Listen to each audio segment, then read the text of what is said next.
civil law and to have civil cases. They do not really have authority for capital cases to execute anybody. They would still give that over to Rome. It is unheard of after the Second Temple for there to be a Jewish court that can administer the death penalty under non-Jewish laws. Non-Jewish governments never gave Jews the right to administer death penalty, which is what makes something like the Eichmann trial, such a moment, not just in the history of World War II or the history of Israel. It's really thousands of years of history come together in the point where Israel tries somebody for a capital offense, which is genocide against the Jewish people, and executes the person for it. The fact that a Jewish court has executed a person, that's like less common than once every 2,000 years. It's an unheard of thing.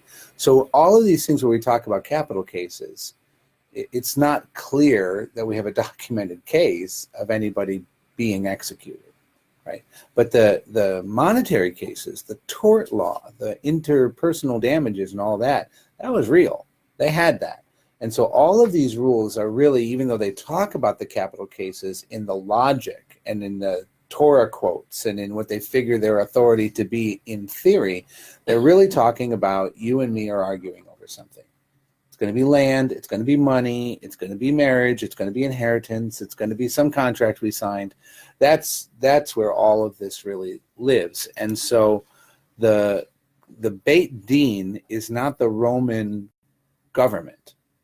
So it's not the government of the land that is doing this. And same thing in Talmudic times. It's not the local Sassanid government or whoever the empire is over them at the time. They are administering the local monetary conflicts internal to the Jewish community. That's what they're administering. Okay? And in that case, yeah, it's binding arbitration is a good way to solve those things. You don't really want to go to even small claims court against somebody. There's the cost in taking someone to court is usually greater than what they owe you. Right, so half the time makes no sense. I try and counsel people who are getting divorced in this all the time. Stop fighting, because you will spend in your legal representation between the two of you more than you are fighting over, even if it's an injustice. Even if the injustice is $50,000, your combined diminishment of what it is you're dividing by paying lawyers is going to make that ridiculous. Do they have to pay the judges? These people, it's not clear how the judges were supported. In olden times, did they have to pay them? The judge was not allowed to take money from the litigants. So presumably the judges had their own careers. They were, shopkeepers or sandal makers or whatever who were very learned in Torah, and they were placed on the Beit Din as people who knew Torah. Most of the time, they're not professionals. Now, we had, in some of the cases we've seen in the last sugya, you take them to this Beit Din or you take them to that Beit Din. That implies that there are professionals standing Batei Din in Talmudic times, but only in the major cities. And that's the exception, not the rule. Like today in this country, they have what they call court shopping. You go to the right court. You go to the right court, you'll get the right ruling? Yeah. Do they have that then, or did you have to go to the local Beit Din? Not exactly clear, but people would have gone to the local Beit Din. Remember, you get to pick. Remember, you get to pick a judge. You're choosing a judge. Unlike here, you pick a judge, they pick a judge, and the judges pick the third judge. So you don't get to know who all three judges are going to be in advance and say, I'm going to that court because those three always rule in this manner. You only get to pick one. So it's a pretty fair system. Right? Okay. I have no idea what's happening. I have a blank screen in front of me and it says the camera's on. So if anybody's there, hello. And if you're not, I apologize.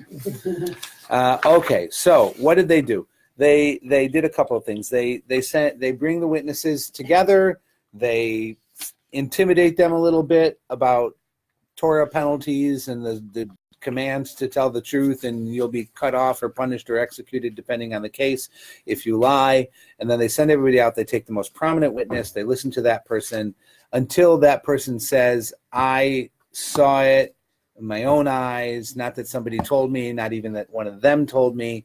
And then the only argument is whether or not that person to be a witness has to have been told in advance of witnessing that he would be a witness, right? And there's some sense that in the case of a person who's trying to claim, I was just kidding, right? I knew they were there watching me, but I was just kidding, that you protect even that claim by saying that he has to have said, you're going to witness about what I'm doing now. Didn't you do 2 witnesses? And then you need 2 witnesses. So you listen to the first one, then you send them out, and you bring the second one in, and you listen to the second one, and if it all lines up, then it says you can have a court case. Not then you rule, but then you have a court case. So this whole inspecting the witnesses thing is like the grand jury process, where you're determining whether there are enough pieces of evidence according to the facts of the law that you can have a case, right? So now they've scared the witnesses, they've warned the witnesses, they've gone and inspected the witness individually, and then they can bring them into court. Notice this process makes the court case itself very quick, because they've already established that they have 2 kosher witnesses. So what are they going to do? They're going to say, okay, witnesses, what did you say? And then al pi shnaim yakum devar. Right, 2 witnesses is proof. So then they just try to figure out if there's anything contradictory or not, and they listen to the 2 people, they look at the document, and they rule. All right, then they conclude the matter, and the Mishnah finished with this ethical teaching to the judges that a judge should never go out afterwards and say what the vote was on the Beit Din. Right, and it uses the case of the guy who got overruled 2-1, who goes to the person who lost and said, geez, I'm sorry, what can I do? They outvoted me, I was hoping for you, but they outvoted me, not my fault. That person is soundly condemned by the rabbinic system. That judge should not be a judge. That judge is a talebearer and so forth. In other words, they'll just come out with a decision. You win, you lose. Mm-hmm. Yeah. That's it. And think about how instant replay works in baseball, right? You know how this works?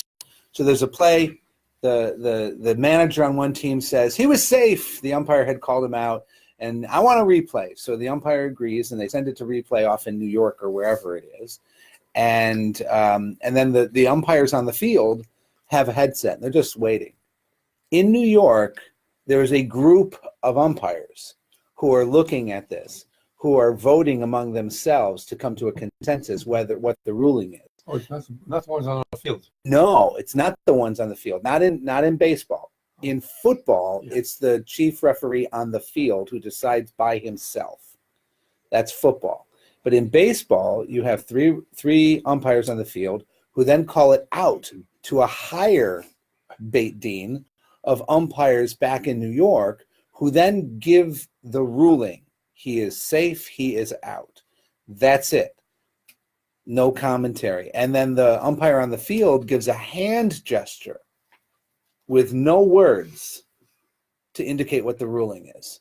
And that's it. There's no conversation. It's like the Kentucky Derby. So,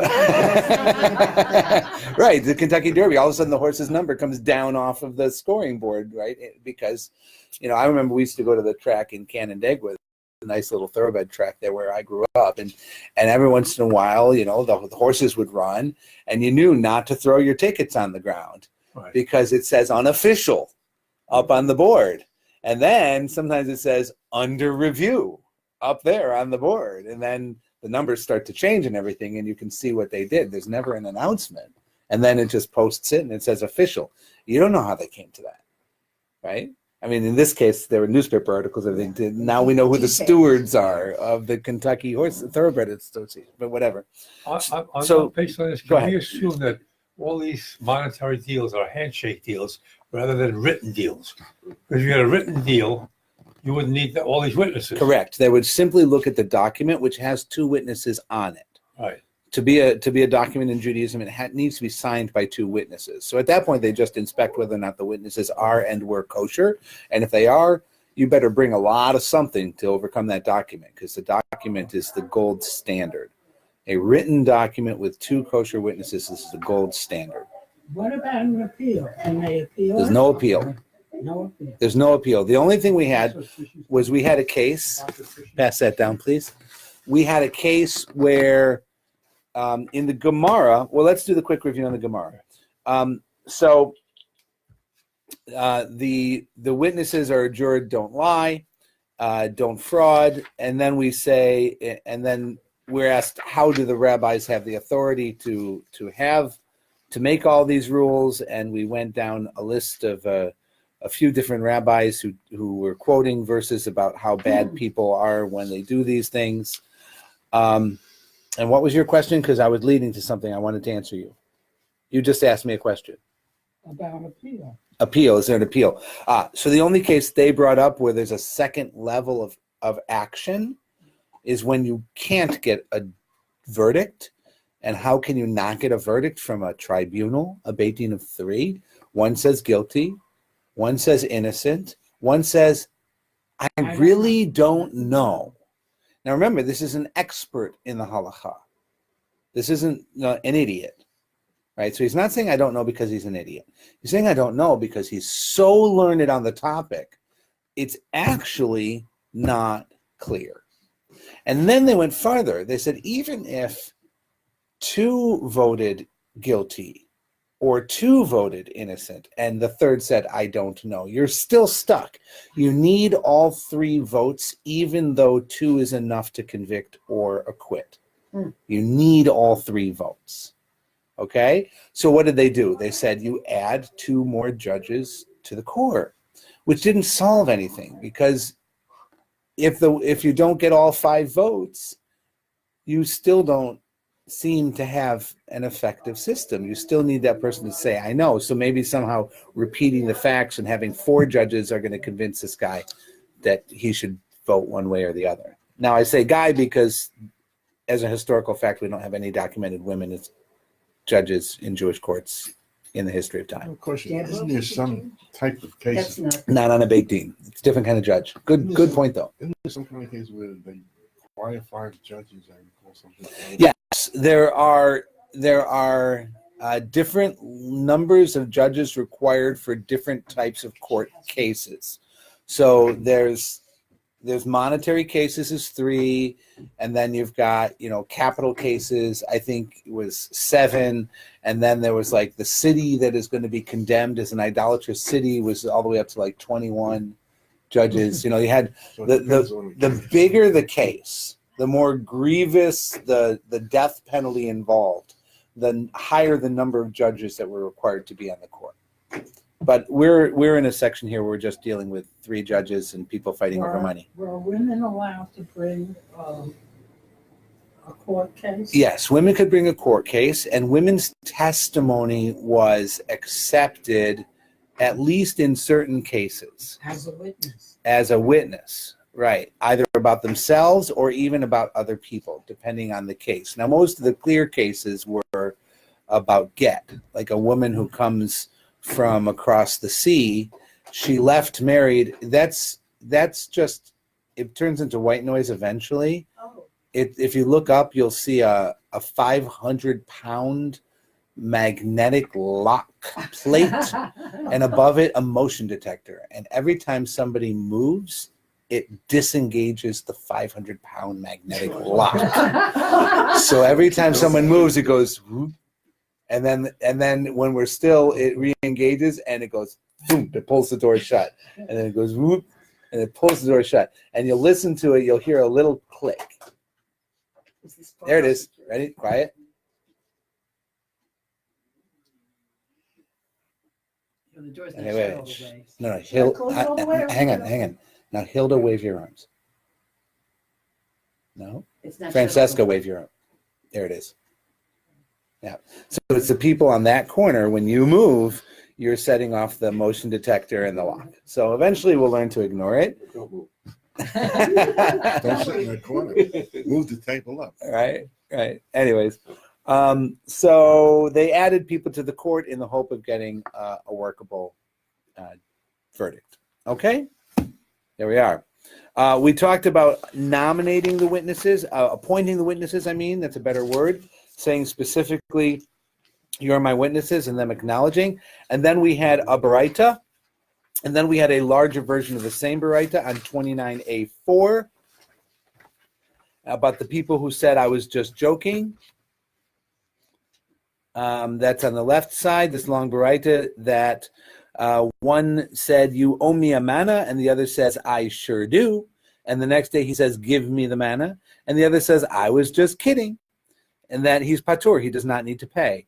Not only that, but even if the plaintiff concealed witnesses behind a partition and said, you owe me a manna, and he said, I do. In other words, these witnesses heard him say it, and then you say, aha, you just told me in front of witnesses, do you want to admit in the presence of the two witnesses again? Say it again for them?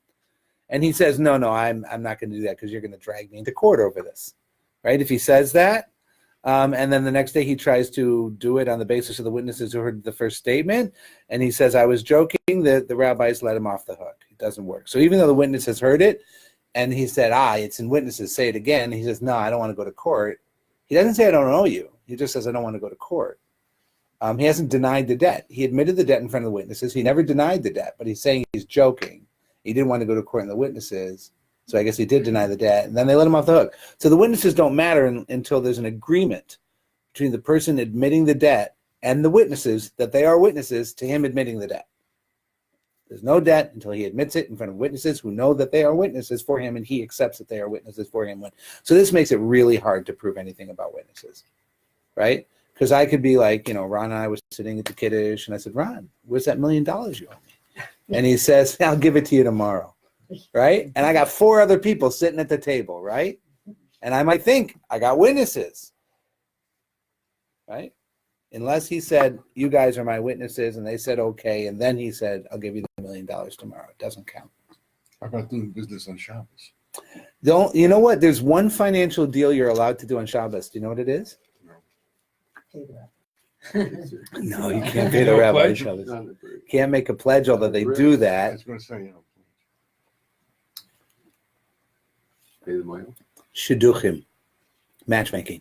Oh, interesting. That they all Shidduchim mutarim. Shidduchim mutarim. You're allowed to negotiate a bride price for a shidduch. That because the potential bride and groom, that's when they'd be meeting, the families happen to be meeting. It's the only time I they meet think on Shabbos. you want to allow every possible chance at a good shidduch, right? You don't want to get in the way of a good shidduch.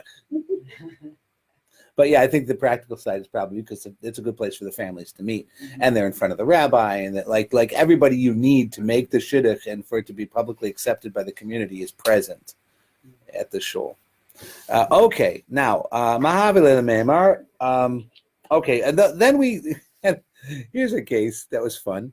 29a4 in the middle on the right. Rav Shmuel Bar Nachman said in the name of Rabbi Yonatan, Minayin she'ein to'anim le'meisit. So where do we learn that we do not plead on behalf of the instigator? So the last thing we got to was we had this long baraita, we understood the baraita, and then at the very end it had a weird line about idol worshipers, and that the Beit Din doesn't intervene to help somebody accused of instigating someone else to commit idolatry. So idolatry is death penalty. Else idolatry is most of the court cases, if the person walks off the street, dum-de-dum-de-dum, doesn't really know the law, doesn't have a lawyer, is, just a guy, and they say, did you X, Y, and Z? And he goes, huh? The court is going to, what we would call, enter a plea on his behalf. They'll not only give him his starting point. Well, okay, so you're denying the pledge. Okay. Right? They're also going to do what we call lead the witness. They're going to ask questions. They're going to find his best case, his best argument. They're going to represent that on his behalf. They're going to do the same thing with the accusing person. The court is not dispassionate. The court is the prosecuting attorney, the defense attorney, and the judge. right? So this Beit Din is representing both sides. So they're asking questions, they're getting information, they're making his best case. They're asking questions, they're getting information, they're making his best case. They're putting the cases together, and the three of them are voting who's got the best case. Okay? So if the guy's like, huh? Then they're going to represent him, Toanim. They're going to make his claim for him. So he's okay. He's going to be well protected by the judges. In American law, that would be a mistrial. It would take about 2 seconds to get that thrown out, that conviction thrown out, because the judge is not allowed to do that, right? The judge is not the defense attorney or the prosecuting attorney. Okay, so the Baraita ended, however, Mesit man dechar shemei. It said ve'en toanin lamesi. They don't do that for someone accused of instigating idolatry. That person, they don't help out.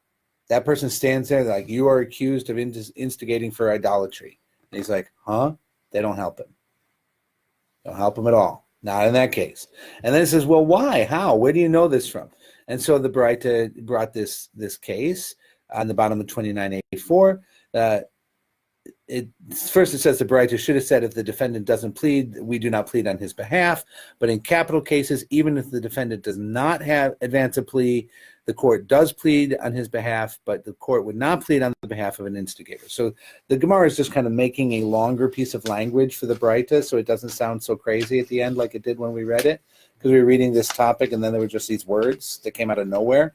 So the first thing the Gemara does is just adds a bunch of words to make it sound like there's continuity and context, and it makes more sense. Then, Maishna Mesit, and then it says, what's the difference between an instigator and anybody else? Amar Rabbi Chama bar Chanina. Chama bar Chanina said that Mir Pika de Rabbi Chia bar Aka Mishmaeli, the lectures of Chia bar Abba, says that I learned as follows: Shani Mesit, the instigator is different because the Rahman Amar lo tachmol v'lo techsei alav.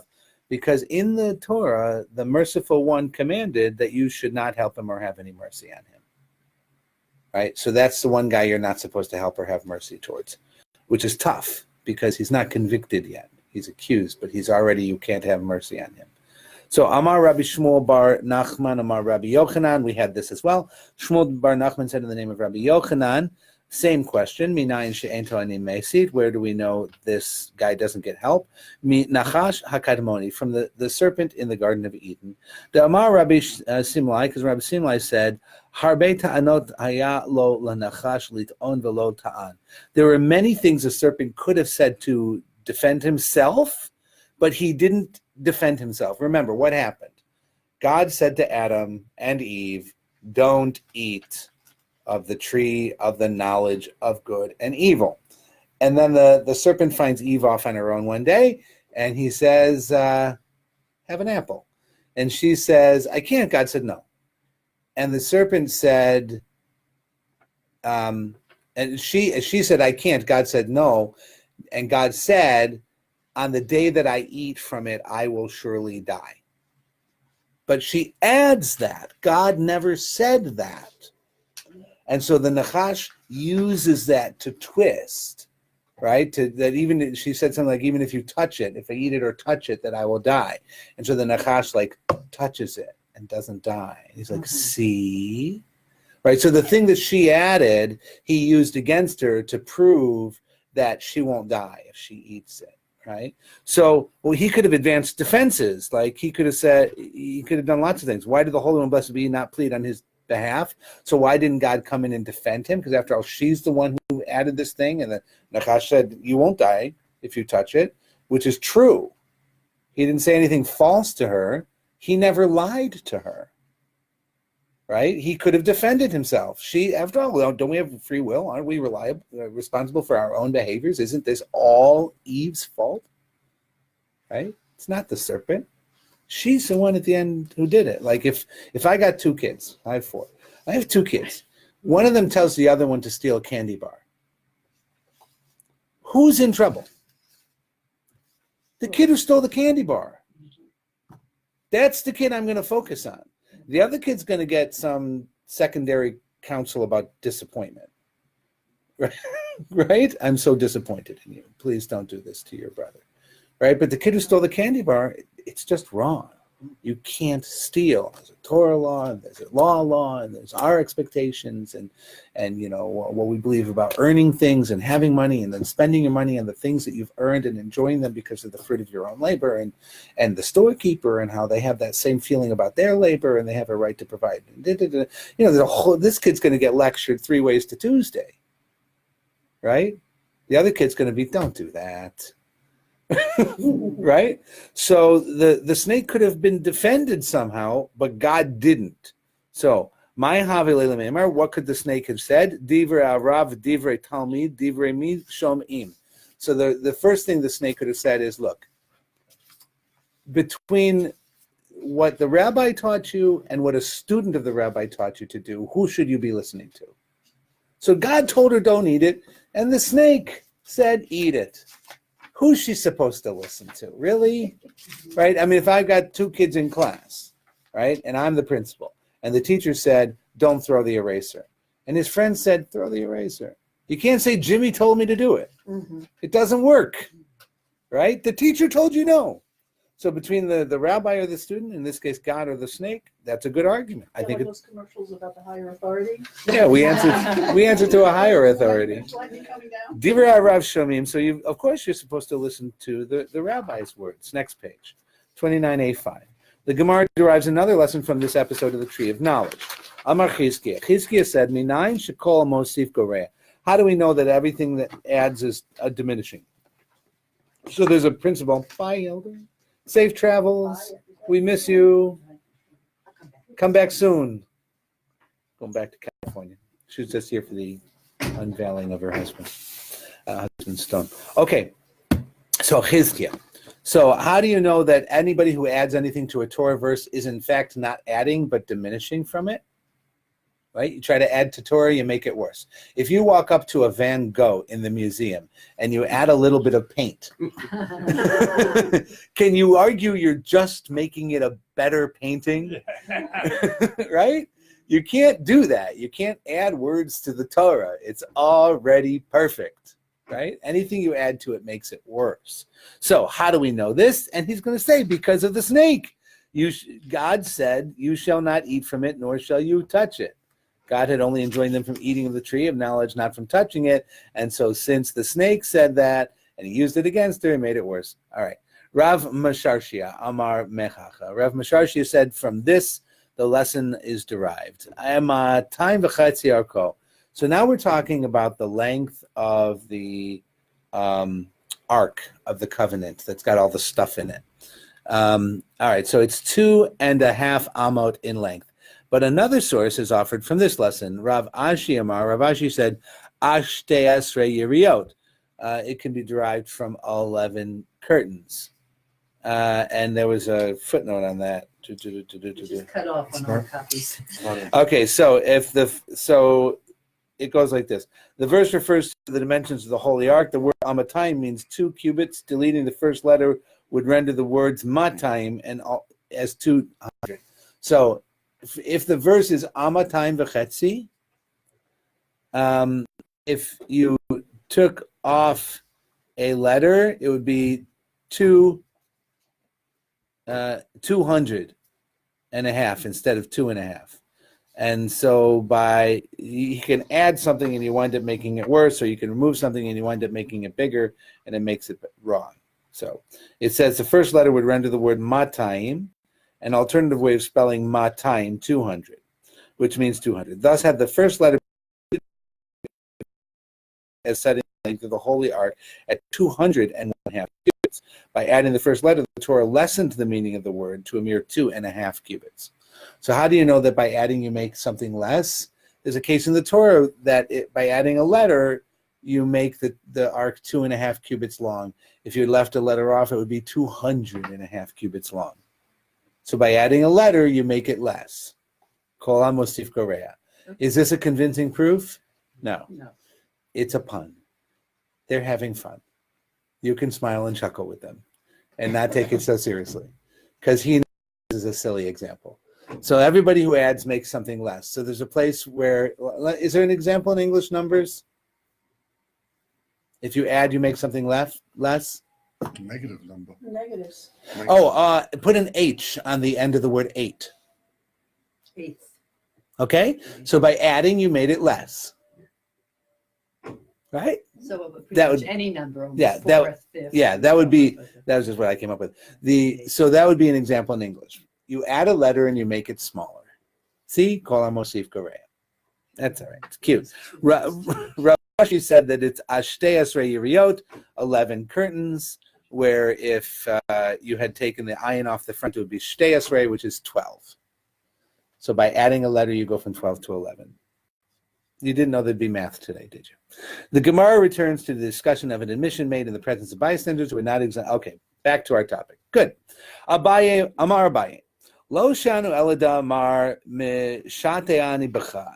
They only taught this where the defendant said, I was joking with you, aval amar, but if he had said, lo hayu dvarim me'olam, that never happened, huchzach kaparan, the defendant has been established to be a liar. So what's interesting is, okay, let's go back to me and Ron. Hey, Ron, when are you going to pay me that $1 million you owe me? Tell me tomorrow. You can pay. See? Tell me tomorrow. So he just told me that tomorrow he's going to pay me the $1 million that he owes me. Right? Did you all hear that? Yeah. Okay. See you tomorrow, and I say tomorrow. Are you all kosher witnesses? Do you understand tomorrow to be the 7th of May? Yeah. Yeah. So he said tomorrow, the 7th of May. That's what he said. So tomorrow I drag him in front of the Beit Din with 2 of you, and you testify that he said he would pay me on the 7th of May $1 million. And he says, I was kidding. I was kidding. In which case, he is believed. Now tell me it never happened. It never happened. How was that? But I have witnesses. So my witnesses now establish him to be a liar. And since he's a liar, I'm going to be believed, and he owes me $1 million. Right? So if he said, yeah, I did say it, but I was I said it, but I was kidding. then You he's not crazy? a liar, I'm okay. then he's okay. Correct. What about if a valid witness refuses to be a witness? Well, that's an interesting question. Are you forced to give testimony if you saw something?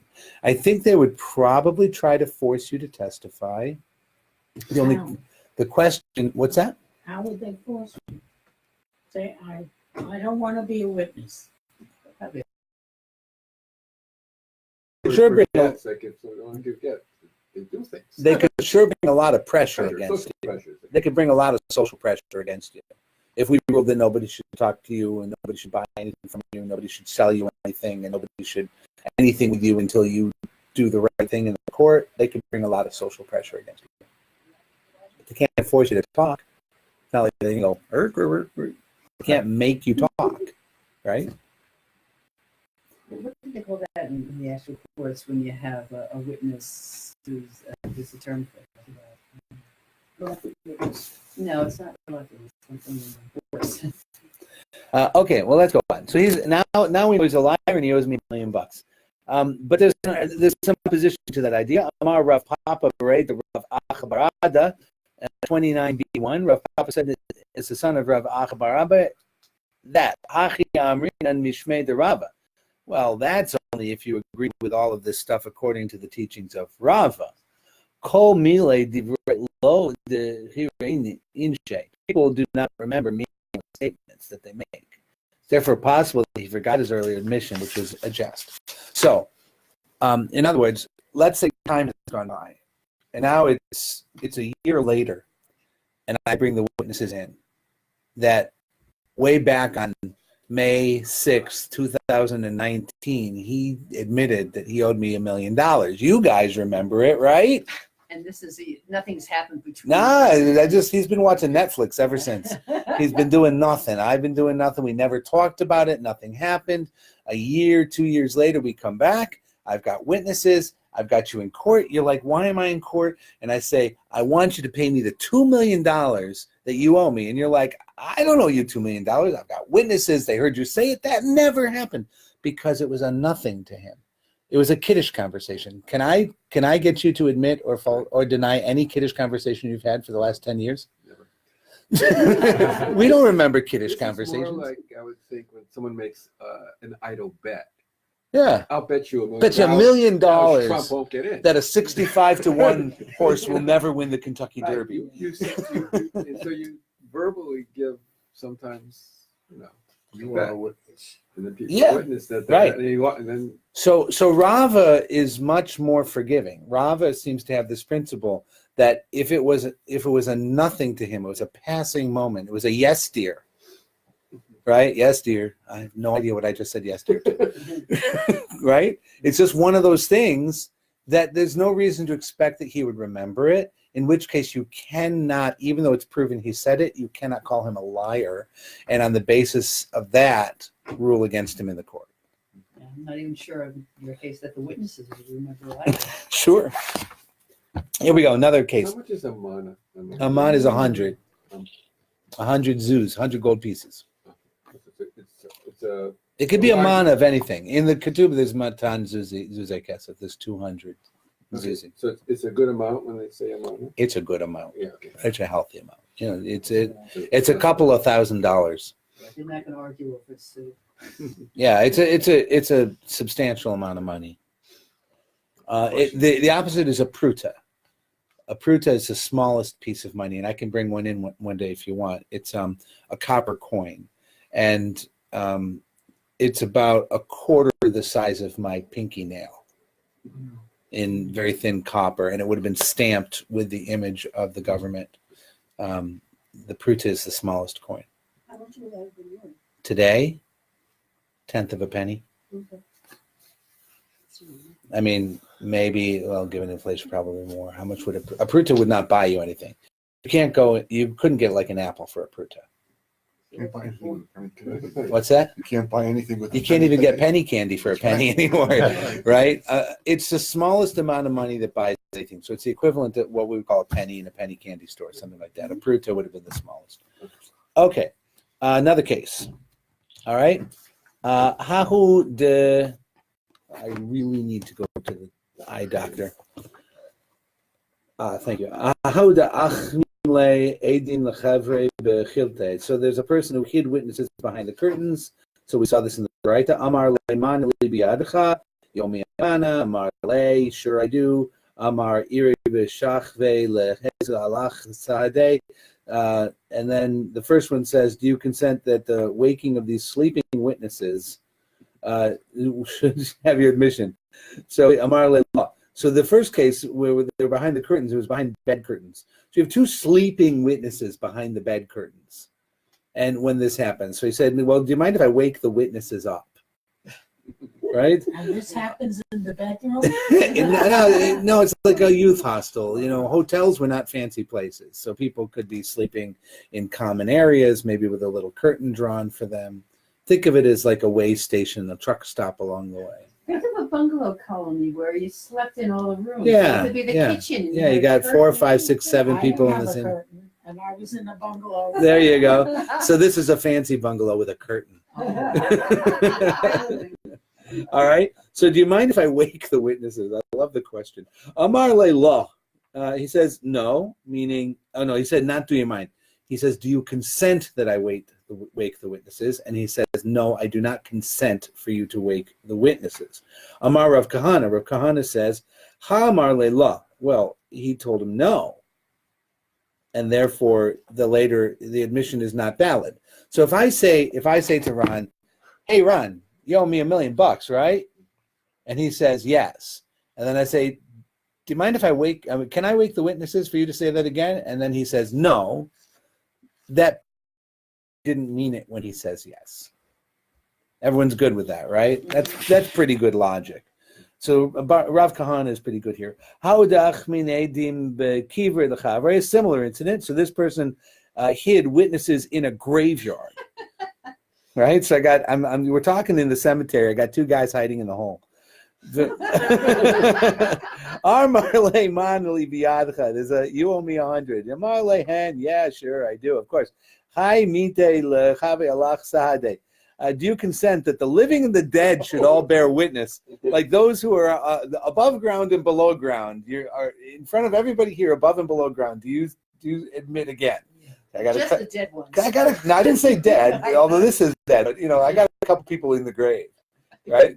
So maybe he's going to say yes or no. All He's right. going to bring him as a witness. Amar Le'lo, he said, no, I don't. Even in a graveyard, he won't testify in front of the dead as his witnesses, right? Which is like, how can the dead be witnesses?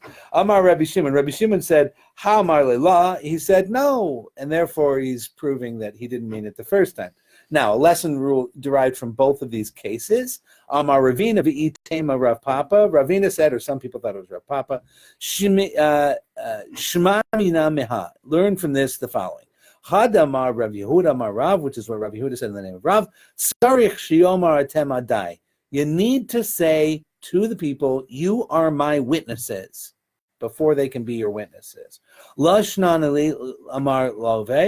And it doesn't make any difference whether it was the debtor, below shani ki amar malve, or if it was the creditor, the shatik love, and the debtor remains silent. So what I'm loaning you money, you're accepting money from me. One of us has indicated to these other two people, you're our witnesses, or even you're my witnesses. It doesn't matter which one of us did that, and it doesn't matter if the other one of us simply didn't object.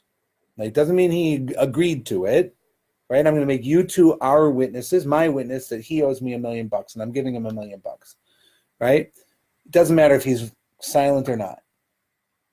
I got a good enough deal because I got two people and me. All right? Lo shano. Okay. Tama damar lo velo. The reason that the admissions are invalidated is that the debtor said lo. He said no. He won't do this.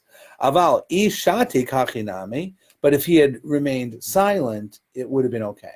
So in all of our cases, the guy said, sure, I owe you the money. Do you mind if you say it will you say it in front of witnesses? He says, no, I won't say it in front of witnesses. If he had remained silent to that question, and then I appointed the witnesses, and he said it again, it would count. He has to speak up to say he's not accepting the witnesses, okay? As long as one of us appoints the witnesses verbally and the witnesses acknowledge, whatever happens is on the record. But if you object, it's not on the record. And if the witnesses are there and you say, would you mind if I use this guy as a witnesses? And he says no, but the witnesses hear him saying no, it's still invalid. It's not valid because he said no. Yep, okay? We never had curtains in the bungalow either. Okay, moving on. Gemara cites an incident which illustrates that sometimes even an admission in the presence of witnesses may be discounted. So not everything in front of witnesses is going to count. Hahu dahava le kav rashu, the person who was referred to as a kav of debt. In other words, he has a kav of promissory notes outstanding against him, according to Rashi. No, exactly what is a kav? Just a collection It's of various 6. debts? Read note 6. Yeah, but it still doesn't say what a kav is. Yeah. Kav lekav is a measure. It's a bunch. He's got like a handful, Mhm. but he's got a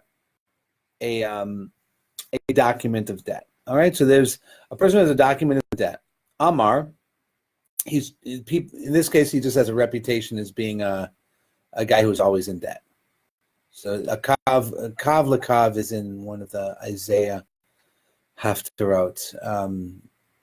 It's a measure, like you measure somebody up. It gets used metaphorically like that. The measure of the man is blankety blank. In this case, the measure of the man is debt.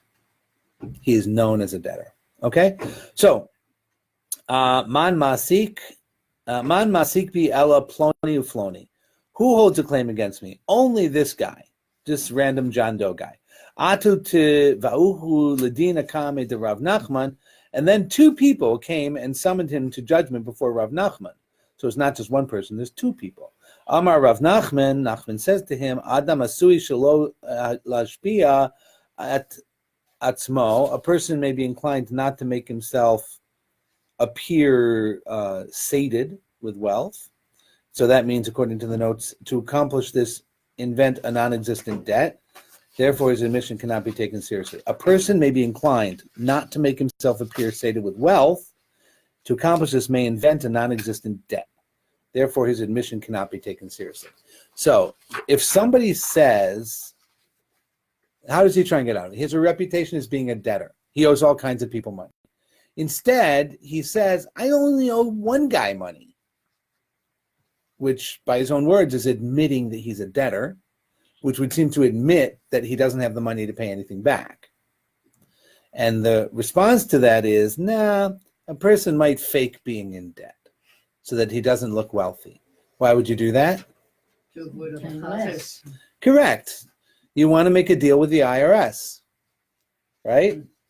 It's like there's several old cartoons where the IRS agent shows up and they push a button on the wall and the house turns into this rundown shack, right? So you want to, like, you know, when the tax assessor is coming to set your property taxes, is that the week that you mow the lawn and put in new flowers?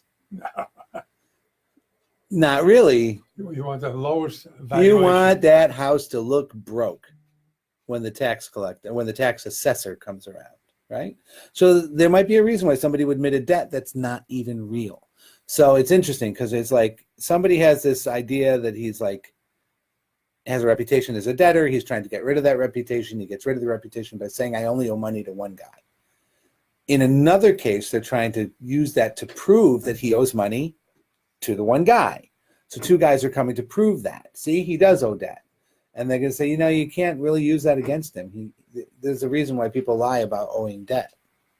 Now, supposing he's brought in on this debt, and then two other people claim that he also owes them money. Can they join this court proceedings? And try and split up what he has to try and get the money that he owes them. To say They have to that- bring, in Talmudic law, they that have to bring he their own. promises, but he never pays, and he never paid us either. Yeah, that doesn't really apply. Are they allowed to appear They are allowed to bring their own case. separately, Yes. but not at the The same fact that time? he owes other people money does not support the case whether or not he owes this person money, right? I mean, that might give you a bad reputation, but in the court of law, they're going to deal with the one case, right? So the fact that he's written 100 bad checks doesn't mean this is a bad check.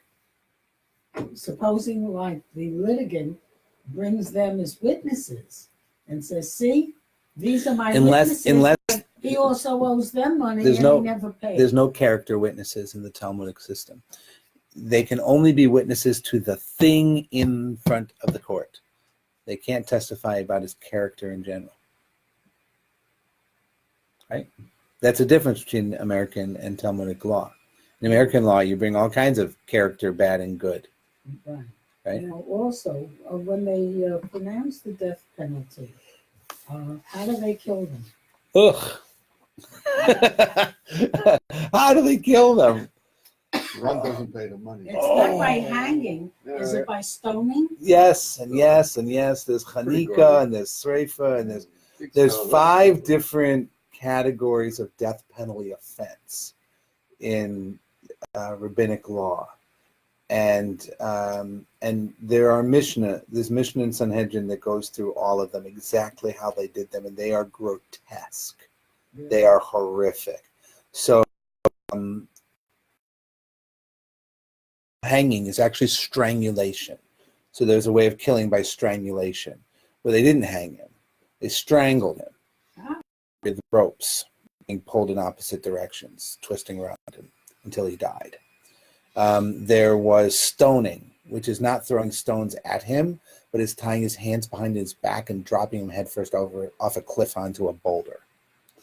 There's burning, which is not burning at the stake. It's burying him up to his neck in the ground, forcing his mouth open and pouring red-hot molten lead down his throat.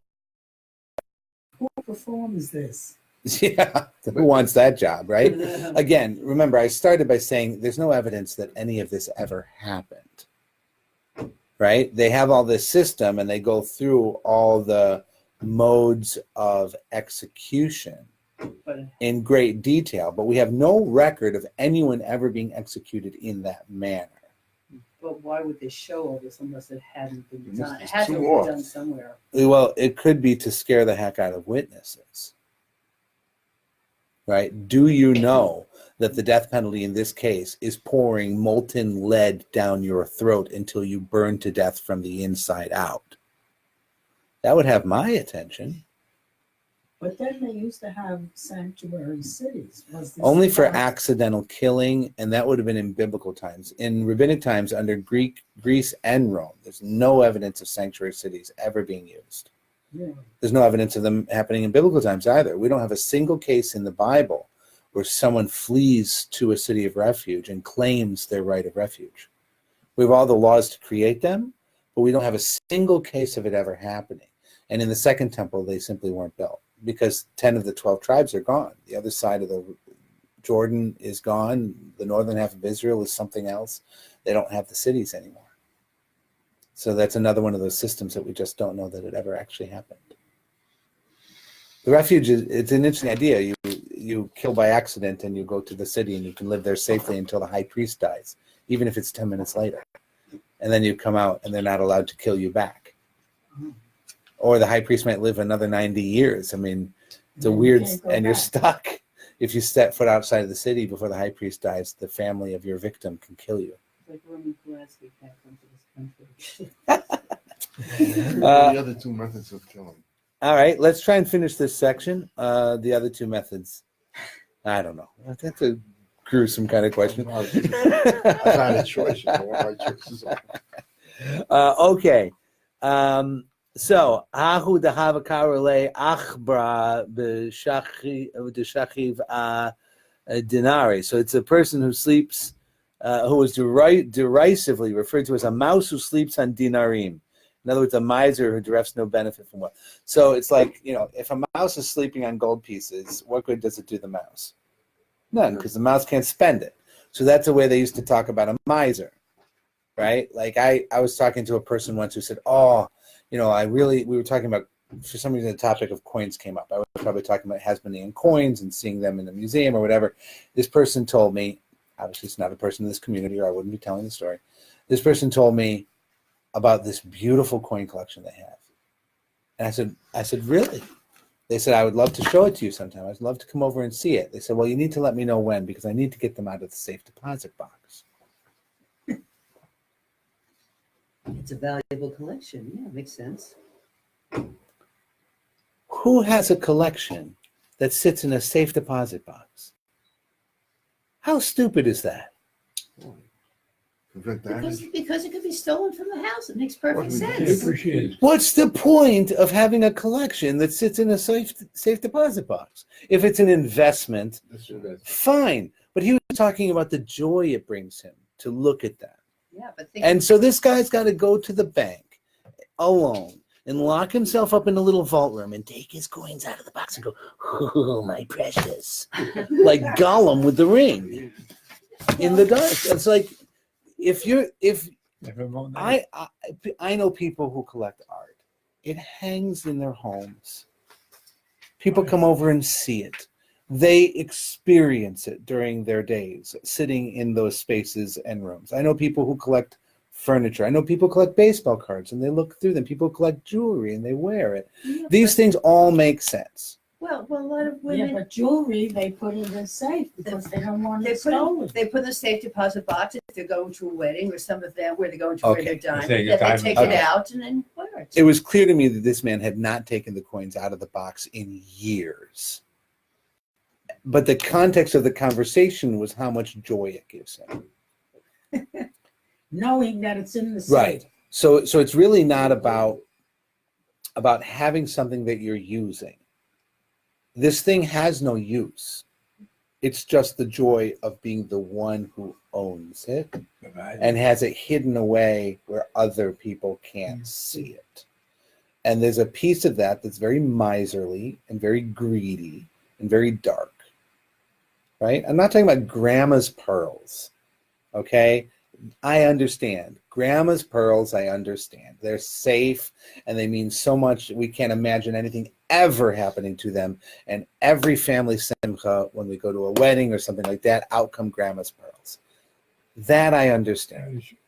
But the thing that lives forever locked away, that's what this is talking about. It's like a mouse that sleeps on dinarim of gold. That's what they're saying. So it's like having a miser. So there's a person who was referred to as a mouse who sleeps on dinarim. He was a miser. He never enjoyed his wealth on any level. Ki kashachiv amar, when the person was dying, he said, Planya uflanya mas kubi zuze. So and so and so and so owe me money. Batar deshachiv, and after he died, atu tivin hu leyorshin, the two people named came and demanded payment from the heirs. He said, no, these two people don't owe me money, have monetary claims against me.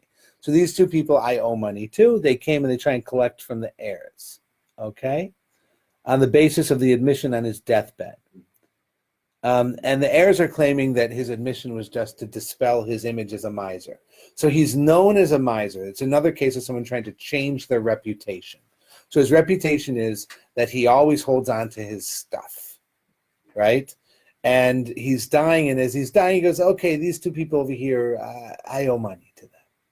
And they come and they try and collect, and his heirs say he was on his deathbed. He was just trying to look like a guy who didn't take his money to his grave. He was just making that up to look like he's not trying to take it with him, right? So, Atulakame de Rabbi Ishmael be Rabbi Yossi, they came to Ishmael, the son of Rabbi Yossi. Amar lahu, Rabbi Ishmael said to them, Ki amrina nadam asui shelo lahasbia et atzmo. When we say a person may be inclined not to make himself look like he's covered in wealth, hanimi lemechayim, that's only during his lifetime. But nobody would do that when they're dying, because he's not going to benefit from the change in the reputation, right? Aval la'achar mita law, after his death, no. Paru palga, and the heirs paid half of what he admitted. Tav'in hulidino v'idach palga, they came and they wanted to collect the other half. V'atu l'kamei de Rav Chia, and now they came before Rav Chia, a different court. Amar laho, Rav Chia said to them, Kashem shadam asui shelo lasbia et atzmo, just as a person may not try and make himself seem super wealthy, kach adam asui shelo lasbia et banav. So too, he might be acting to try and make it look like his kids aren't such wealthy, born with a silver spoon in their mouth, little brats. Amrule, and the claimants say to Chiel, now wait a minute, Nizil Niadar, shall we go and return the money that the heirs gave us? And Amar Lahu, Rabbi said, Kvar Horav Zakein, the elder already ruled that the money is yours. So it's a split decision between the two courts, right? Those guys were dangerous now because they lost the half they got. They could have. It's like when you take the test up to the teacher after and you say, hey, I should have gotten another 2 points in this question, and the teacher looks over your whole test. Yeah, but I could have taken another 2 points off over here. So do you want me to keep looking? Right. The bottom line here is that there is this sense that people in their own lifetime might lie about their own wealth or indebtedness in a way that doesn't look like it's to their advantage, but is to their advantage because it changes their reputation. And that's a halachic principle that they're dealing with here. That a person might say they owe more money than they do to make it look like they're not so wealthy. As somebody who fills out financial aid applications for my children all the time, I have to say I'm guilty of this from time to time. Our expenses are extraordinary. Our income is slight. You know, right? I don't lie, but I definitely maximize the options. When you inherit, that you have to pay off the debts of the deceased. Yeah. Now, when you inherit, yeah, we're getting nothing from my mom. We've got like the cable company and the IRS and everybody fighting with each other over whatever my mom had left when her apartment gets sold. There's nothing coming to any of us. So yeah, all the debt gets paid first. Right. The thing about the ketubah that's so important in Judaism is that the ketubah stands as the first to collect. So it's in front of everybody else. So the ketubah would collect before the IRS, before the business associates, before the other children, before brothers, before anybody named in a will, doesn't matter.